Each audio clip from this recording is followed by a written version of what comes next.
At the Sierra Madre Village station, I get on the Gold Line, heading for Union Station. And at Union Station, I transfer to the Red Line, which is the subway, and I take that to the connection with the Blue Line, 7th and Figueroa Street. When I get on the Blue Line, I take that to Washington and Grand Station. And from there, I either walk the last mile to work or I take the 38 bus if I happen to catch it just right. A couple years ago, I started drawing, trying to do at least one painting a day.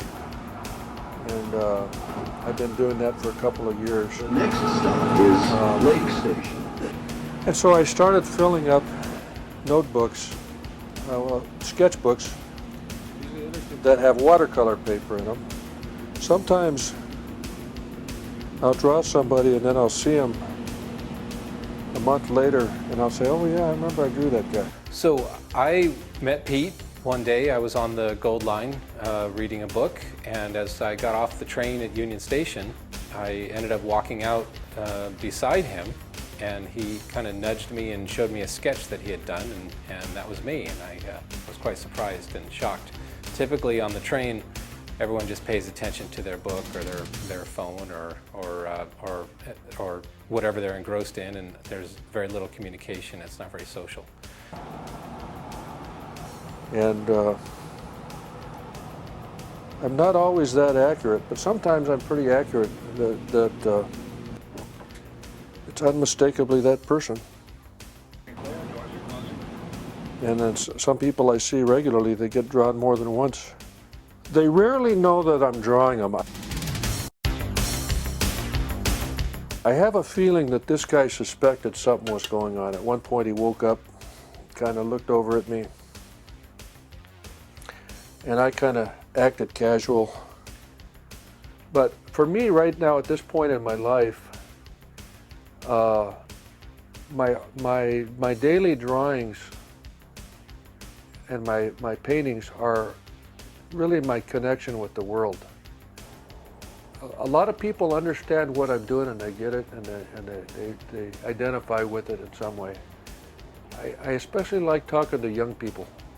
In the train cars, on the sidewalks, he sees what a good artist sees. Pete already has some unusual capacity to see. His master's degree from the school where I teach is in cultural studies. And this means that he just kind of intuitively and now even academically is aware of what's going on around him in a very unusual way. Station. Stand clear, doors are closing. I fill up one of these books about every 2 weeks.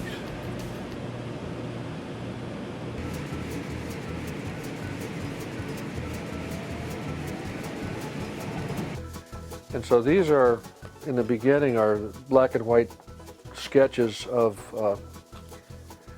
that I did, 5 years ago, 4 years ago.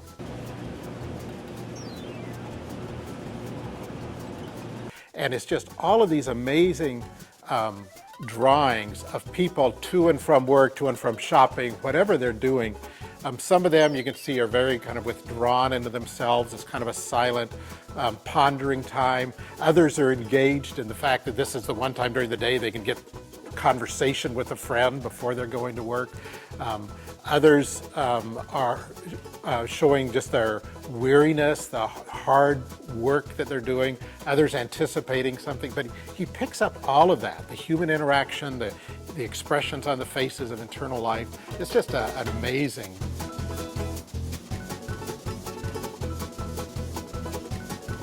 The entire trip, when I take the train, is about an hour and 15 minutes. And it's about 15 minutes, 20 minutes longer than if I were to drive, in the morning at least. The afternoon, I'm not sure, probably maybe 5 or 10 minutes longer.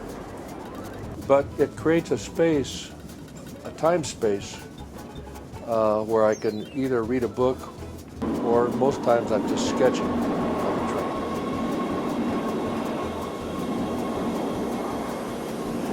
But I figured out a way to be prolific as an artist by doing things on the way to work, on the way home from work, on my lunch hour. By making use of the time spaces that I have, I found out a way that I could produce a lot of work. Red line train departing to North Hollywood Station. The next stop is Civic Center. Doors are now closing. Please stand clear. The doors are closing.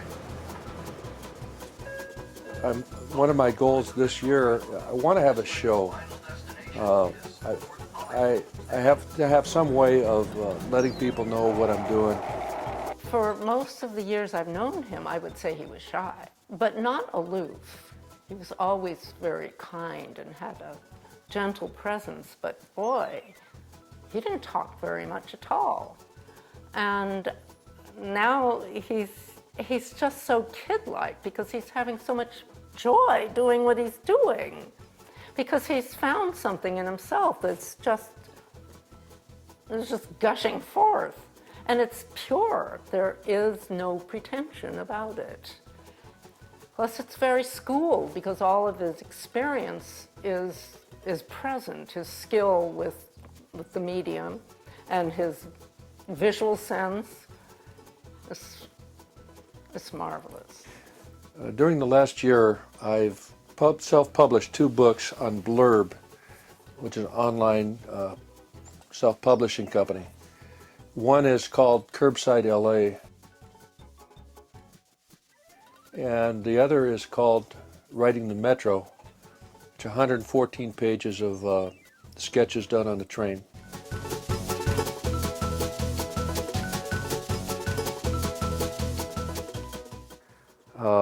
A common thing is that the aluminum railings tend to break up the space. The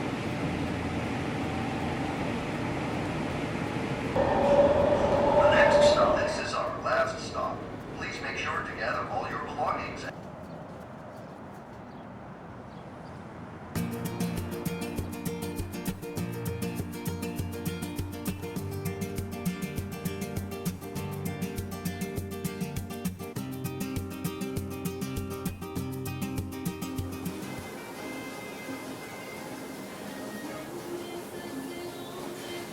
I work at Los Angeles Silkscreen Company, and I've worked there since 1990. También puede adhesivo arriba también. I'm a graphic artist. I'm the staff artist at LA Silkscreen Company, and we work with the garment industry.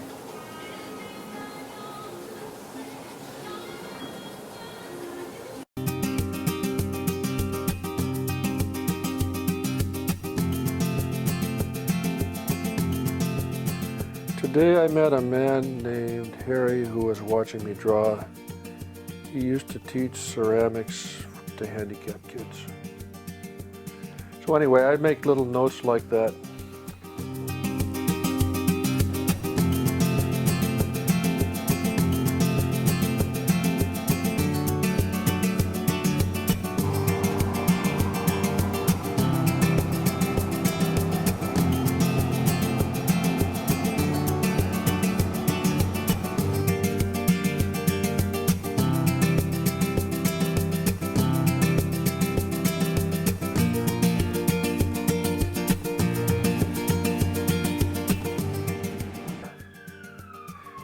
This is a metro sketch on the train.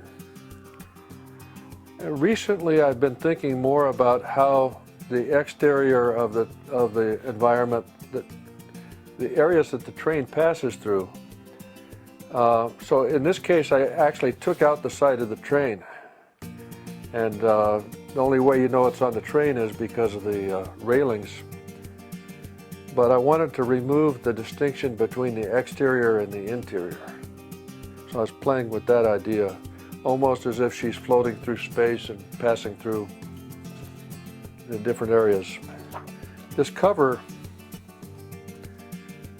this painting that I did for the cover is the only one that I didn't do on location.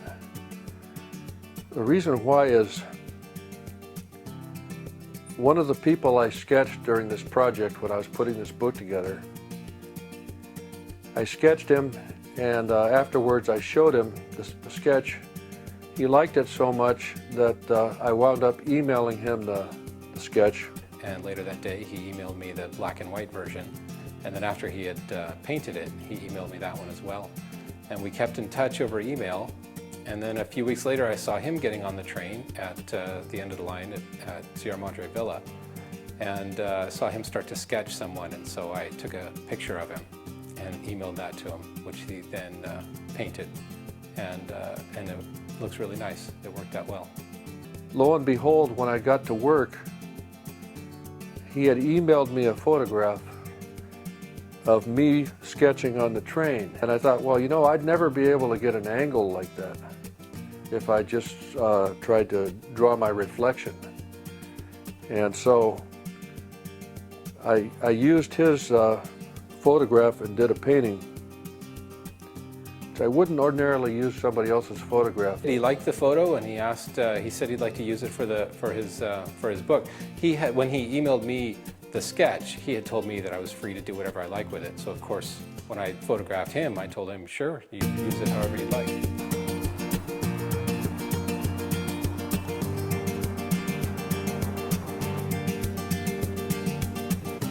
These are ones I haven't got around to painting yet. I do so many sketches I can't keep up with them.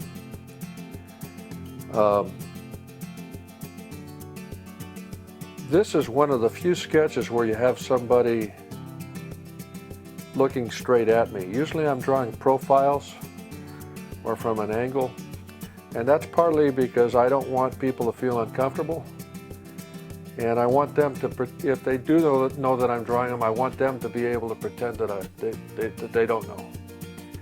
I actually never have a problem. Nobody ever complains. Some people thank me. When I've shown people, they thank me they feel honored that I drew them. Pete and I, as well as Pete's wife Sue, at different times, different years, we're involved in teaching Bible studies. And often Pete and I have done those together, where we'll be co-leading a class for months, even years at a time. And it is so much fun to do that with him, to read the text, to see things in the text that he sees that I wouldn't see. I've gotten into this habit of I sketch wherever I go. And I feel like I'm becoming the real me by doing that, because it becomes a bridge where I interact with people. He's an artist, and he does this drawing and watercolors. But because he's visual, when he comes into preaching or teaching, sometimes he might use something that he's drawn just to show people, just to draw us into some point he's trying to make. But the other thing is, even just the way he talks about a text, he helps us see what he sees, whether the story is about some streets in Palestine or some event in Jerusalem.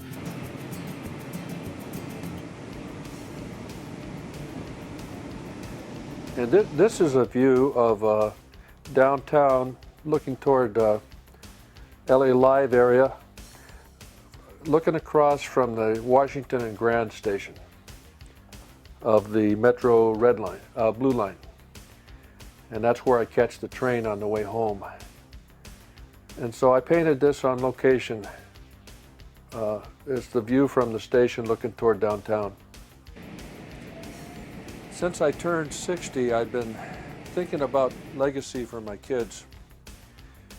And so far, I'm on my 4th Moleskine book, and I want to leave I have 5 natural kids and 2 adopted kids. So I need to have 7 of these books to leave to my kids. In the meantime, I scan in the pictures and use them for other things. But they'll have a memory of me,